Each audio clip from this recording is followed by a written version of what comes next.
바울은 사람과 세상이 죄로 얽히게 된 사연을 12절에서 이렇게 증언합니다.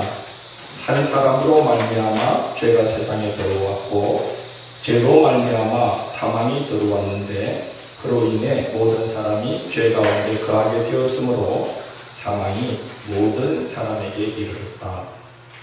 이 한 사람이 누굴 말하는지 아시죠? 아담입니다. 아담은 허리를 뜻하는 아담아라는 말과 하나님의 피를 뜻하는 자음이 결합된 것인데 사람 또는 남자를 뜻합니다. 하나님께서 흙으로 사람을 지으시고 그 코에 생기를 불어넣자 하나님의 형상이 담긴 첫인간 아담이 생겼습니다. 그렇게 귀하고 복된 첫인간 아담이 이후의 모든 인류를 죄와 사망의 구멍텅이로 빠뜨렸다는 게 성경이 증언하는 바인데 한 사람으로 말미암아 이후의 모든 사람이 죄인으로 규정되고 사망에 처해졌다는 성경의 증언은 납득하기 쉽지 않습니다. 창세기는 아담으로 말미암아 인류가 어떻게 죄와 사망의 구렁텅이에 빠져들게 되었는지를 일련의 사건들을 통해서 보여줍니다. 하나님께서 아담을 지으시고 언약을 맺습니다. 생육하고 번성하고 땅에 충만하라. 동산의 모든 걸 잘 다스리며 돌보라. 동산에는 모든 걸 취하며 즐기라. 그러나 선악을 알게 하는 나무의 열매는 먹지 말라. 네가 먹으면 반드시 죽으리라. 이것이 하나님과 아담 사이에 맺은 축복의 언약과 경고의 내용입니다. 그러나 아담은 사탄의 게임에 넘어가 선악과를 먹습니다. 실수로 죄를 지은 것이 아니라 하나님과 같아지려는 욕망에 이끌려 하나님을 거역하고 하나님을 대적하는 자리에 서게 되는 것입니다. 사탄과 연합함으로 사탄의 세력 아래 놓이게 된 것입니다. 하나님의 경고가 얼마나 준엄하게 이행되었는지 아담은 하나님께서 경고하신 죽음의 실체를 목격하게 됩니다. 큰 아들 가인이 작은 아들 아벨을 돌로 쳐 죽이는 사건이 벌어집니다. 이게 단순한 죽음이 아니라 죽임으로 말미암아 죽음을 보게 되는 비극입니다. 하나님의 축복의 언약 안에 있던 그의 가정이 하나님의 심판과 저주 아래에 놓이게 되고 죄와 사망 권세가 그의 가정을 지배하며 왕노릇하게 되었습니다. 비극은 거기서 끝나지 않습니다. 동생을 죽인 가인의 후손 중에 라멕이라는 자가 태어났는데 그는 아내를 모아놓고 이렇게 협박합니다. 아다와 실라여 내 목소리를 들어라. 라멕의 아내들이여 내 말을 들어라. 나의 상처로 말미암아 내가 사람을 죽였고 나의 사람으로 말미암아 소년을 죽였도다. 가인을 위하여는 벌이 700일인데 라멕을 위하여는 벌이 77일이로다 라고 협박합니다. 이 말은 뭡니까? 누가 나를 살짝 건들기만 해도 나는 죽음으로 갚는 사람이니까 내 말을 잘 들으라는 겁니다. 가인은 7배로 되갚는 사람이라면 나는 77배로 되갚아주는 사람이라는 겁니다. 창세기는 시간이 갈수록 사람이 점점 더 악해지고 세상은 죄와 사망 권세가 왕노릇하는 곳이 되어버렸음을 증언합니다. 창세기 6장을 보면 하나님의 아들들이라 불릴 정도로 초인간적인 힘을 지닌 사람들이 나타나는데 그들은 마음에 드는 모든 여인을 아내로 삼아버립니다. 무법천지가 되어버렸다는 것이죠. 죄악이 세상에 관영함으로 인해 하나님께서 사람 지었음을 후회하시고 마음에 근심하실 지경이 되어버렸습니다. 그래서 하나님은 애굽에 종살이하는 이스라엘을 자기 백성으로 택하여 그들이 하나님 나라를 이루어 세계 열방에 하나님 섬기는 아름다움과 복을 드러내게 하시려고 그 애굽에 종살이하는 백성들을 불러내어서 사람도 많게 하시고 법도 주시고 가나안의 땅도 마련하셔서 나라를 이루게 해주셨는데 그들마저도 타락하여 열방과 다름없이 하나님의 마음을 심히 아프게 하였습니다. 그게 창세기로부터 말라기까지 성경이 일관되게 전가하는 바 아담으로 말미암아 범죄하여 타락한 인류의 현실이라는 것입니다. 아담은 인류의 첫사람일 뿐만 아니라 바로 우리 자신을 대변하는 자, 우리를 대표하는 자입니다. 그는 모든 인류를 대표합니다. 이 말은 아담이 우리 안에도 있다는 말입니다. 우리 인간의 죄악된 본성은 태초의 기원을 두고 있을 정도로 뿌리 깊다는 것입니다. 그것은 사람의 힘과 지혜와 노력으로는 절대로 극복할 수 없는 성질의 죄악입니다. 뉴스를 보시면 아벨을 돌로 치는 가인이 매일 등장하지 않습니까? 가인과 아벨의 이야기는 태초의 이야기가 아니라 태초로 소급될 정도로 뿌리 깊은 우리 인간의 죄악된 현실을 대변하고 있다는 거예요. 가인은 우리의 현실을 대표하고 있는 것입니다. 아담도 우리의 현실을 대표하고 있는 것입니다. 우리는 그 심각성을 자각을 해야 되는 것입니다. 러시아가 우크라이나를 침공해서 지금 양민을 학살하고 무차별적인 폭격을 가하고 있습니다. 지난주에는 자포리나 원자력 발전소가 폭격을 당한 걸 두고 두 나라가 서로 책임 공방을 벌이고 있습니다. 우크라이나는 여러분 알듯이 소련 연방으로 있던 1986년에 체르노빌 원자력 발전소 폭발로 인해서 엄청난 피해를 보았던 나라입니다. 우리가 우크라이나 관련 뉴스를 보시면 우크라이나 수도 키우 많이 들으시죠. 키우. 우리 키예프라고 말하는데 우크라이나 사람들은 자꾸 키우라고 발음을 해달라고 이제 그래요. 그 키우에서 조금 더 북쪽으로 가면 벨라루스라는 나라가 있는데 그 벨라루스와 우크라이나 그 접경 지역에 있는 곳이 바로 우리가 잘 아는 체르노빌입니다. 근데 이번에는 우크라이나 남부 지역에 있는 자포리나 원전이 폭발 위험에 놓이게 되었어요. 자포리나 원전은 우크라이나 전력 생산의 20%를 감당하고 있는데 우크라이나 남부 지역의 주요 전력 생산 기지라고 합니다. 러시아는 이곳 일부를 장악해서 한편으로는 우크라이나로 가고 있는 전력 공급망을 차단하고 다른 한편으로는 2014년에 무력으로 점령을 한 그 크림 반도로 가는 그 전력망을 공급하기 위해서 새로운 전력망을 이렇게 이으면서 크림 반도에 전기를 안정적으로 공급하려고 하는 그 작업을 진행하고 있다고 합니다. 이거 대단히 위험한 일입니다. 여러분 원자로의 자동 제어 장치가 비상사태를 감지하고 그거를 자체적으로 그 비상사태를 자체적으로 해결하면서 지연시킬 수 있는 최대의 시간이 얼마 정도라고 생각이 되십니까? 오늘 딱 맞추면 점심에 국수도 되시게 되겠습니다. 어느 정도 될 것 같아요? 그 비상사태를 스스로 견뎌내는 시간이 1분 30초밖에 안 된다고 봅니다. 그러니까 폭격을 당하는 것도 문제지만 우크라이나로 가는 공급망을 차단하고 크림 반도로 가는 공급망을 이렇게 그쪽으로 돌리다가 시스템에 문제가 생기면 제2의 체르노빌 사태가 발생할 수 있다는 거예요. 그래서 지금 그 IAEA, 그 국제 원자력 기구와 온 세계가 지금 굉장히 긴장을 하고 있는 게 그것 때문입니다. 그러나 저는 그렇게 생각해요. 혹시 문제가 생기지 않는다고 해도 지금 그 우크라이나 남부 지역에 약 가구들, 엄청난 수의 가구들이 공급망을 끊었기 때문에 이번 겨울을 전기를 공급받지 못한 채 혹독한 겨울을 맞이한다. 거기는 영하 20도씩만 내려가는 그런 지역이거든요. 정말 우리가 가인이 힘이 있다고 돌을 들어서 아벨을 마구 때리는 이 현실이 창세기 이야기가 아닌 거예요. 지금 우리 현실 속에 아벨을 돌로 치는 가인이 있다는 거예요. 그게 우리 이야기라는 겁니다. 우리가 세상을 살면서 우리를 향해 돌을 들고 있는 가인을 얼마나 많이 겪으며 살고 있습니까? 솔직히 우리 자신도 돌을 던지지 않았을 뿐이지 돌을 들었다 놨다 할 때가 얼마나 많아요. 정말 분만 없다면 말이죠. 사람은 안 본다면 말이죠. 그냥 입에 확 그냥 돌을 그런 정말 속상하게 하는 사람들이 얼마나 많습니까? 우리 자신도 가인이 될 때가 얼마나 많은지 몰라요. 성경은 창세기로부터 시종일관 너나 알 것 없이 우리 모두가 다 죄인이라는 우리가 아담이고 우리가 가인이고 우리가 라멕이고 이렇게 우리가 다 죄인이라는 것을 거울처럼 여러 사건을 통해서 비춰주고 있습니다.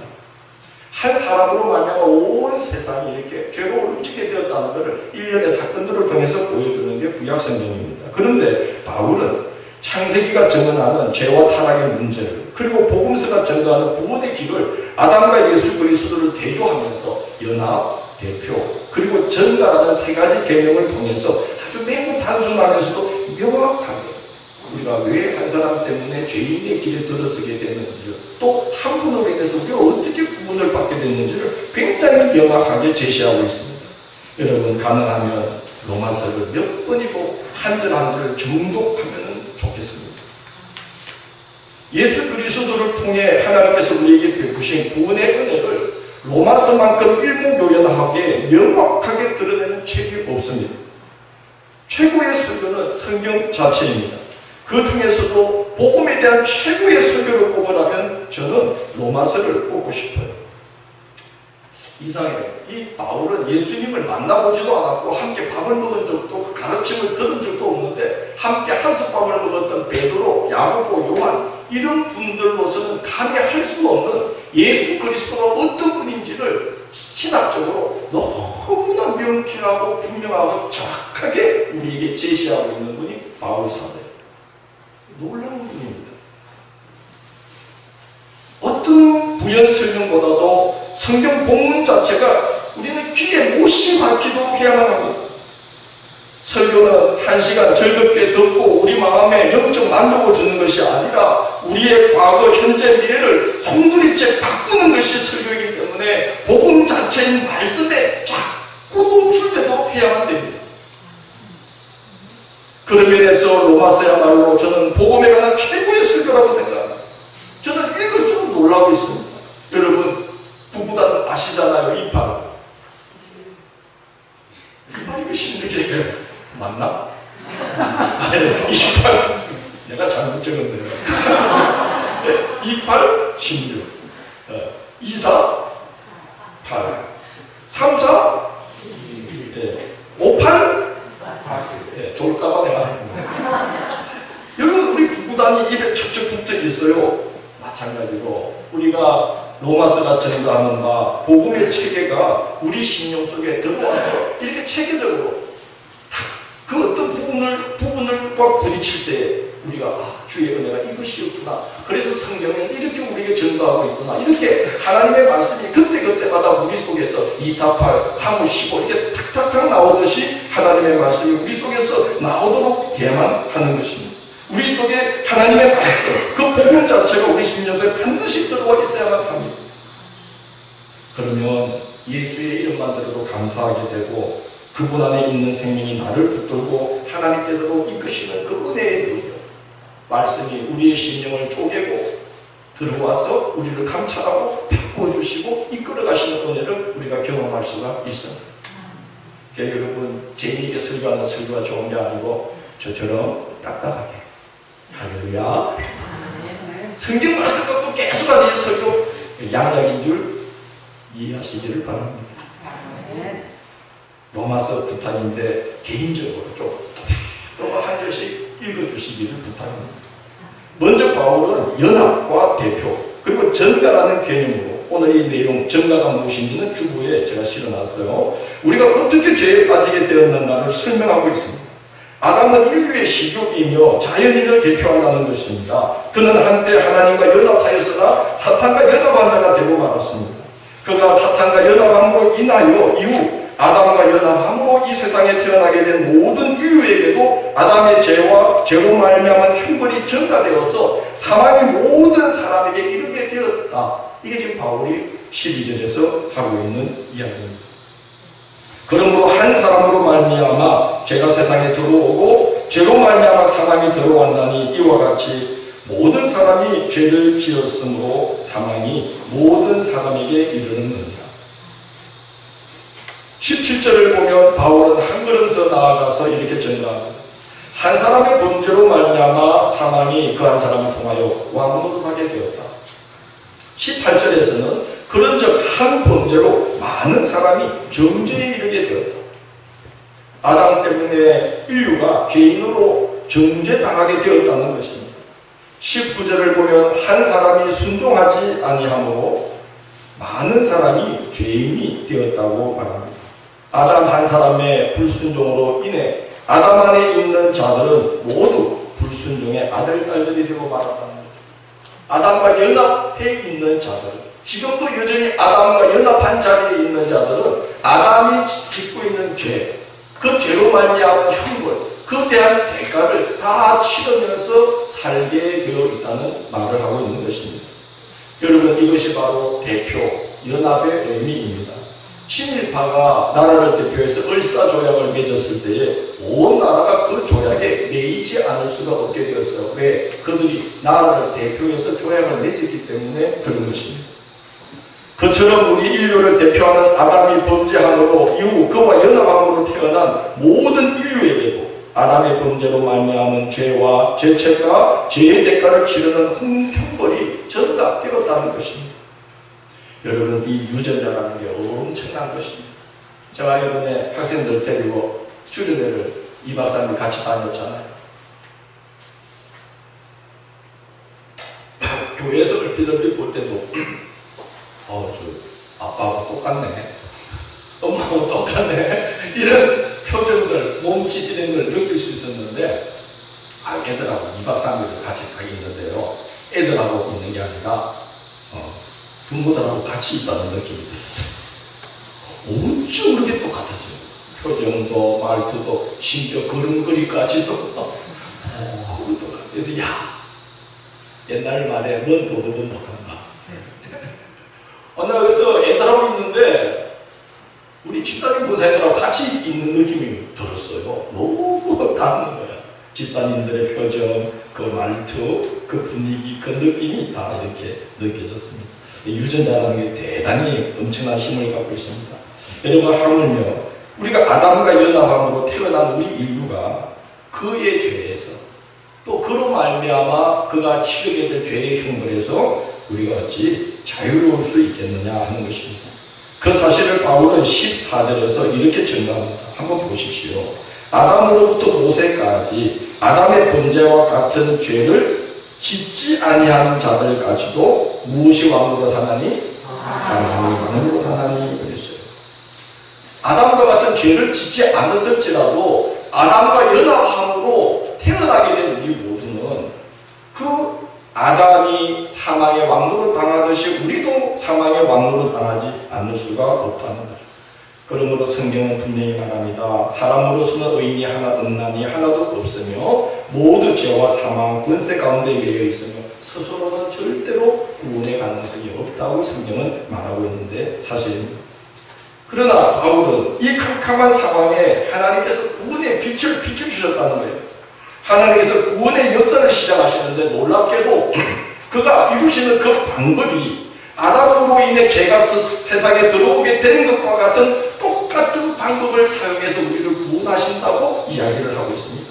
14절 끝을 보시면 뭐라고 적혀 있습니까? 아담은 오실자의 모형이다. 이게 지금 뭘 말하느냐 하면 하나님이 우리를 구원하시되 아담으로 인해서 우리가 죄의 형벌에 빠질 수밖에 없게 되었던 그와 똑같은 방식으로 이제 하나님이 보내주신 그분을 통해서 우리가 구원을 받게 되도록 하셨다는 거예요. 여기 모형이라는 말은 미리 보여주는 예시, 예표를 뜻하는데 히브리어로는 첼렘이라는 뜻이고요. 헬라 성경에는 티포스라고 되어 있어요. 여러분 타입이라고 하면 대번 아시겠죠? 영어로 티포스, 첼렘, 타입. 일정한 유형, 어떤 방식, 어떤 전형을 뜻하는데 인류를 대표하는 아담이 범죄함으로 인해 인류가 그와 동일한 죄를 범하지 않았음에도 불구하고 필연적으로 죄의 결과인 사망과 형벌에 영벌에 처해질 수밖에 없었던 것처럼 구원자 예수 그리스도와 연합할 때에 그가 우리의 대표자가 되시고 우리가 그가 대변해 주시는 자가 된 믿음의 사람들 성도들이 되면 성도들은 그들이 예수 그리스도와 동일한 의를 행하지 못함에도 불구하고 그의 의를 힘입어서 하나님께 의인으로 여김받게 된다는 사실이에요. 아멘 터져 나올 줄 알았습니다. 생각해 보십시오. 하나님의 방법, 아담은 오실자의 모형이라 하나님께서 우리가 아담으로 말미암아 그와 연합한 우리가 그의 모든 죄와 죄에 대한 형벌을 다 전가받아서 그 하나님의 벌을 피할 수 없게 되는 것과 똑같은 모형, 똑같은 방법으로 하나님이 우리를 구원하신다는 게 얼마나 놀라우신가. 예수가 우리의 대변자가 되시고 우리가 예수님이 우리의 대표가 되시네. 우리가 아담과 같은 죄를 짓지 않았을지라도 아담의 죄와 그 흉물에 빠질 수밖에 없게 된 것처럼 우리가 예수님을 구주로 믿을 때에 그가 우리의 대표가 되시고 그가 우리를 대변해 주실 때에 우리가 예수와 똑같은 의를 행하지 못함에도 불구하고 우리는 그의 의를 힘입어서 하나님께 의인으로 여김받게 된다는 사실이에요. 기대했던 아멘의 정도가 아니에요. 어마어마한 사실이에요. 하나님께서 의인으로 여겨주신다는 거 놀라운 겁니다. 이 말은 어느 누구도 그를 정죄할 수 없다는 사실이에요. 참소하고 정죄하는 게 주특기인 사탄도 예수 그리스도의 사람들을 정죄할 수 없다는 거예요. 어떤 저주도 어떤 흉물도 그를 피해가게 되어 있다는 거예요. 예수 그리스도의 의를 힘입어 믿는 자는 그와 더불어 생명을 누리게 된다는 것입니다. 아담으로 인하여 인류가 죄와 사망 가운데 놓이게 된 그 방식, 그 똑같은 타입으로 예수 그리스도로 인한 구원의 역사도 동일한 방식으로 믿는 자에게 자꾸하게 은혜를 얘기해 놓으셨다는 겁니다. 예수 그리스도를 통하여 나타내신 하나님의 사랑과 구원의 은혜를 믿을 때에 믿는 자는 그리스도와 연합을 이루게 되고 그가 우리의 대표가 되시고 우리를 대변하심으로 말미암아 우리의 의의 수준과는 전혀 무관하게 우리가 지금까지 어떤 삶을 살아왔든지 간에 아무 상관없이 죄와 사망에서 그로 말미암은 심판과 형벌에서 완전히 자유함을 얻게 되는 것입니다. 무한한 은혜가 값없이 주어집니다. 오직 하나 믿음으로 인하여 주어지는 것입니다. 얼마나 놀라운 은혜입니까? 그래서 바울은 15절에서 그 은혜를 가리켜서 은사다. 그리고 하나님의 은혜와 또한 한 사람 예수 그리스도의 은혜로 말미암은 선물이다 라고 표현합니다. 여기서 은사를 뜻하는 헬라어 카리스마, 이 카리스마 여러분 보통 카리스마 그러면 뭘 생각하셔요? 대부분 떠오르는 사람이 누굽니까? 김성일 목사 말고 아주 막 어떤 권위적이고 힘을 가진 사람을 보면 우리가 뭐가 있다고 그러죠? 카리스마가 있다고 그러죠. 카리스마. 저는 칼로스마예요. 그래서 안심하셔도 됩니다. 그런데 이 카리스마는 원래 그런 뜻이 아니라 거저받은 선물, 부여된 은총, 이걸 뜻하는 말이 카리스마예요. 한번 같이 해볼까요? 거저받은 선물, 부여된 은총,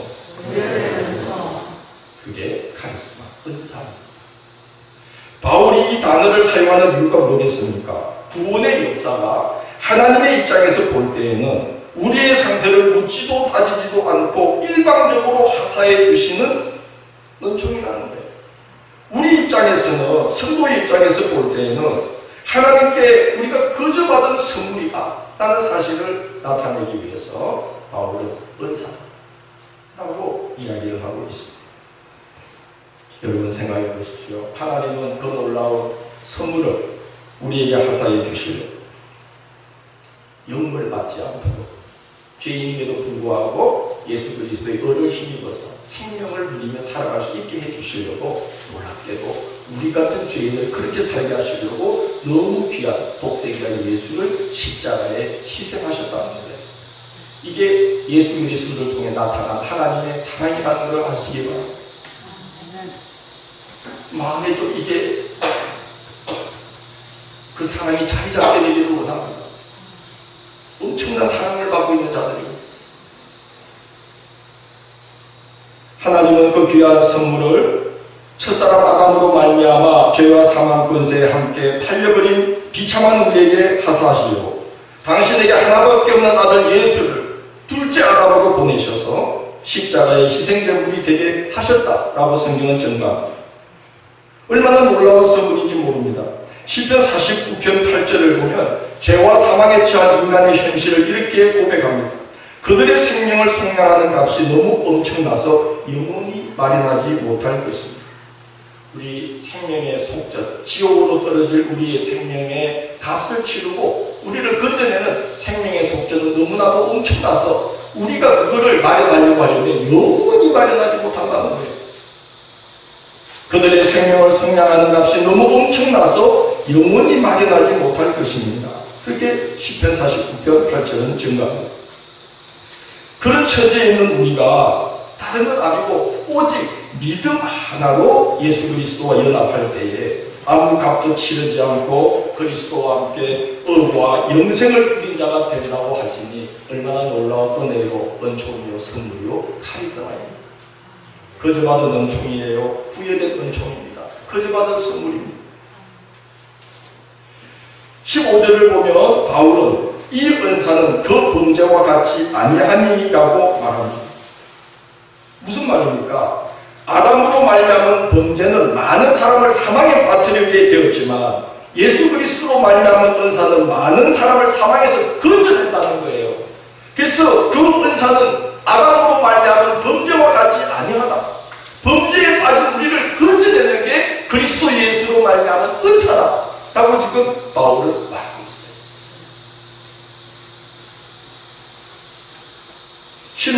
16절에서는 이렇게 말합니다. 이 선물은 범죄한 한 사람으로 말미암은 것과 같지 아니하니 심판은 한 사람으로 말미암아 정죄에 이르렀으나 은사는 많은 범죄로 말미암아 어디의 이름이니라? 하시는 이름입니다. 이 말 뭡니까? 예수 그리스도로 말미암아 믿는 자에게 허락되는 그 은사의 미력과 능력이 어느 정도인가 하면 아담으로 말미암아 정죄에 빠져버린 모든 인류를 다 건져내고도 남음이 있다는 말씀이에요. 그래서 이 은사는 많은 범죄로 말미암아 어렵다 하심의 이름입니다. 그 수많은 범죄로 규정된 죄인으로 정죄된 자들을 이 예수 그리스도로 말미암은 은사는 다 건져내고도 남음이 있다는 거예요.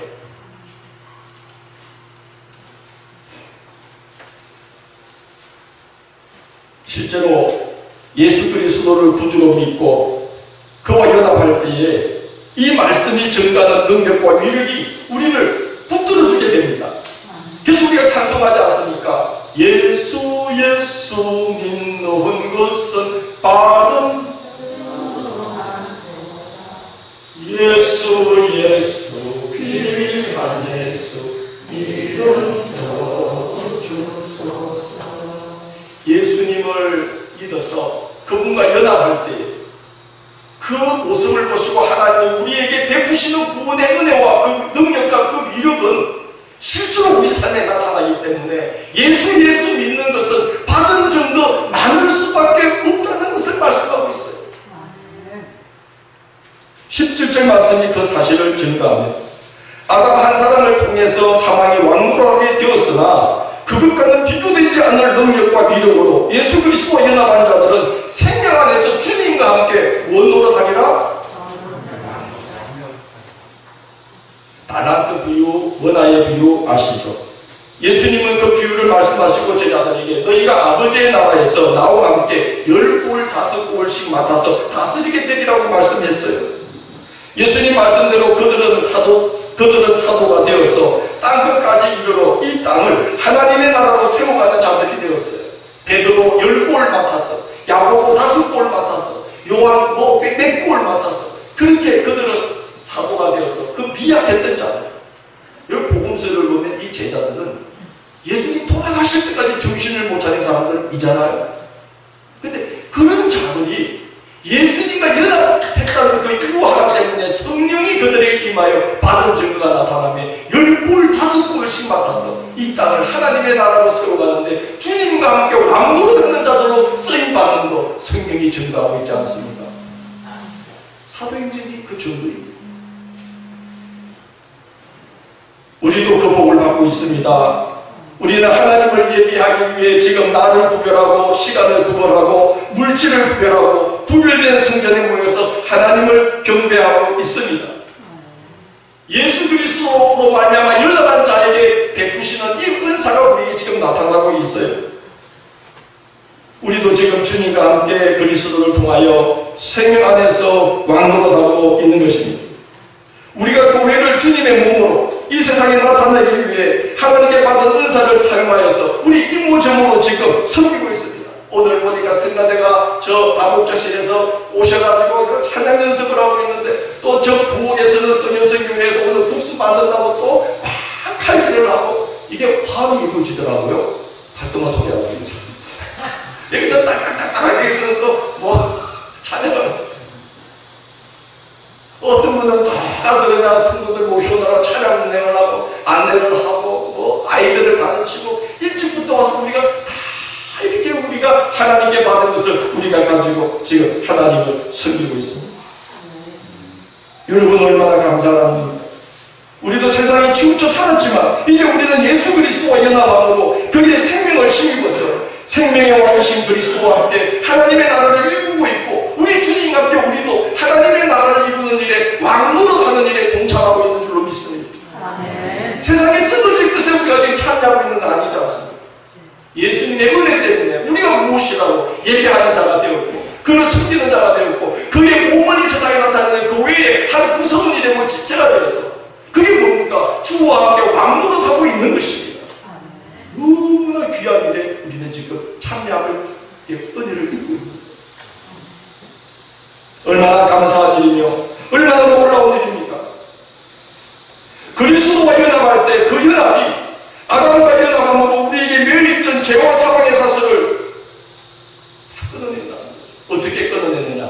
그게 이제 다음 주에 나오는 6장 말씀에 바울은 우리가 그리스도와 연합할 때, 아담과 연합할 때 빚어졌던 모든 비극을 어떻게 다 끊어냈는지를 6장에서 우리에게 자세히 정리를 하고 있습니다. 아무튼 부탁드리기는 줄을 잘 서야 된다는 겁니다. 여러분 직장생활 하시는 거 아시죠? 누구 라인이냐? 중요해요, 안 중요해요? 중요해요. 누구 라인? 줄 잘 서야 됩니다. 순종하지 아니함으로 많은 사람을 죄인의 길로 들어서게 한 아담과 연합한 자인지, 그의 계보에 있는 자인지, 그의 라인에 있는 자가 아닌지 우리 자신을 돌아보셔야 됩니다. 순종하심으로 많은 사람을 의인의 반열에 세우는 예수 그리스도의 계보에 속한 자가 되어야 하지 않겠어요? 내가 아담에게 속한 자인가? 내가 둘째 아담, 순종하심으로 순종의 맏아들이 되신, 첫아들이 되신 예수 그리스도와 연합하여 하나님께 순종하고 있는 자인가? 내가 어느 줄을 서고 있느냐? 내가 누구 라인인가? 그게 이 땅에서의 삶의 질과 내세에서의 우리의 운명을 좌우한다는 것을 명심하셔야 됩니다. 너무 중요한 일입니다. 우리의 과거, 현재, 미래의 운명이 걸려있는 일입니다. 예수와 연합하는 일을 어떤 것과도 양보해서는 안 됩니다. 그가 순종하심은 순종의 맏아들이 되심으로 그를 믿는 자들도 아버지께 순종하는 자로 세워서 영원한 구원의 근원이 되게 하심이라고 히브리서 5장 8절은 증거하고 있어요. 순종의 맏아들이신 예수님과 연합함으로 순종하는 아들, 딸들이 되어야 합니다. 그래서 우리로 인하여 많은 사람들이 하나님께 순종함으로 그리스도와 함께 생명의 왕노릇 하는 자들로 세움받는 복의 통로로 쓰임받는다며 그게 얼마나 복된 자겠어요. 아담의 반열에 속해서 나 때문에 다른 사람도 죄가 증가받고 죄의 영향을 받는 삶의 자리에 우리 그리스도인들이 세워 있어서는 안 될 줄 믿습니다. 우리는 순종함으로, 아버지께 순종함으로 맏아들이 되셔서, 순종의 맏아들이 되셔서 그와 연합하는 모든 자를 순종의 아들, 딸들로 세우시는 예수를 믿는 자입니다. 그러므로 우리로 말미암아 우리와 함께한 자들은 그들도 순종의 사람들로 세워지는 그런 복의 통로로 쓰임받아야 됩니다. 빌립보서에 보면 바울이 빌립보에게 뭐라고 합니까? 사람들이 너와 함께 교제함으로 선을 알게 됩니다. 빌립보만 만나면 설레진다는 거예요. 그리스도의 이름으로 역사하는 일. 많은 성도들이 너로 말미암아 위로와 평안을 얻고, 목회자인 나 바울은 너로 말미암아 기쁨과 위로를 얻는 거예요. 그리스도 연합한 자의 모습, 빌레몬의 모습, 그런 모습 돼야 되죠. 아담의 반열에 내가 세운다. 예수 믿는다 하면서도 내가 여전히 아담의 반열에 세운다. 그건 주여 주여 하면서도 나중에 주님 앞에 섰을 때 내가 너를 도무지 알지 못하노라고 심판의 경고를 듣는 길로 가고 있는 것입니다. 교회에 왔다 갔다 하는 게 믿음의 삶이 아닙니다. 예수와 연합해야 됩니다. 그리스도와 연합해야 됩니다. 그래서 내가 내 도덕적인 수준, 내 의의 정도가 예수 그리스도에게 못 미칠지라도 우리를 어렵게 여겨주사 그의 의의 길을 따라가고 성령으로 붙드시는 이 은혜의 증거들을 얻으면 우리는 이 길을 걸어가. 그래서 누군가 우리를 만난다면 그들도 우리와 함께 예수 그리스도와 연합하자가 될 수밖에 없도록 만드는 그런 복의 통로들이 되어야 되지 않겠습니까? 예수 그리스도의 복력은 실로 엄청납니다. 죄가 더한 곳에 또 은혜가 넘쳤다라고 바울은 오늘 끝으로 20절에서 말하고 있습니다. 온갖 쓰레기 더미가 넘쳐 있어도 홍수가 일어나면 다 쓸려갑니다. 예수 그리스도의 은혜는 우리 죄를 그토록 씻어내고 우리를 의의 길로 세우는 능력이 그만큼 흉한하다는 것이죠. 우리가 예수 그리스도를 입으로 신할 뿐만 아니라 그 고백이 믿음과 결부되어서 생명의 구주이신 예수 그리스도와 반드시 연합함을 이루어야 됩니다. 그게 우리의 자랑이어야 되고 그게 우리가 내세우고 의지할 재산으로 이루어야 될 줄로 믿습니다. 예수님이 우리의 자랑입니다. 그와 그리스도와 연합하여 살아가는 게 나의 찬송이며 나의 기쁨이며 나의 평생의 소원이며 기도 제목이 되어야 됩니다. 내가 주님과 함께 연합함을 한순간도 놓치지 않고 살아가기를 원하나이다. 이게 우리의 소망이며 기도가 되어야 됩니다. 그게 우리의 삶의 질을 좌우하고 미래의 우리의 운명을 결정합니다. 예수 그리스도와 연합해야 됩니다. 그게 아담과 연합함으로 말미암아 죄와 그 형벌에 빠질 수밖에 없게 된 그 비참한 현실에서 구원받을 수 있는 길을 구원의 빛을 보신 예수 그리스도 그분과 연합하는 길밖에 없다 라고 오늘 바울은 말하고 있습니다. 여러분 한 주간의 생활 중에 매일매일 하나님의 말씀 생명의 말씀을 꿀속이처럼 달려 여기고 생명의 말씀을 매일같이 섭취해 주시기를 부탁합니다. 섭취하십시오. 영의 말씀을 섭취하는 게 그리스도와 연합하는 길입니다.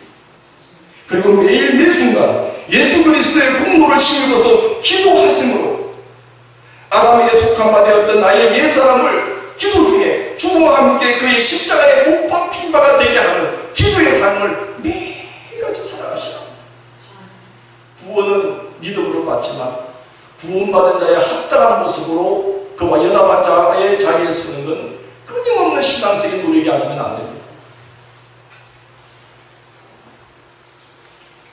그렇지 않으면 아담에게 연합한 자의 운명을 벗어날 수가 없으며 이 세상의 죄악을 우리는 절대로 이길 수가 없습니다. 좁은 문을 열고 좁은 길을 걸어가고 그 길 가운데 생명을 얻고 주와 연합하여 그가 주시는 능력 그 많은 죄와 흉을 가지고 말끔히 씻고 그의 생명을 우리에게 만드는 그 놀라운 능력을 우리가 힘입어서 이 신앙의 길을 힘있게 우리는 걸어가 기쁨을 거야. 많은 열매를 남기며 10골, 5골씩, 5골씩 맡아서 다스리는 그런 자리에 이제 우리가 올라서야 되지 않겠는가 그런 생각이 듭니다. 한 주간 믿음의 경주를 힘써 나가시기를 주의 이름으로 권면합니다.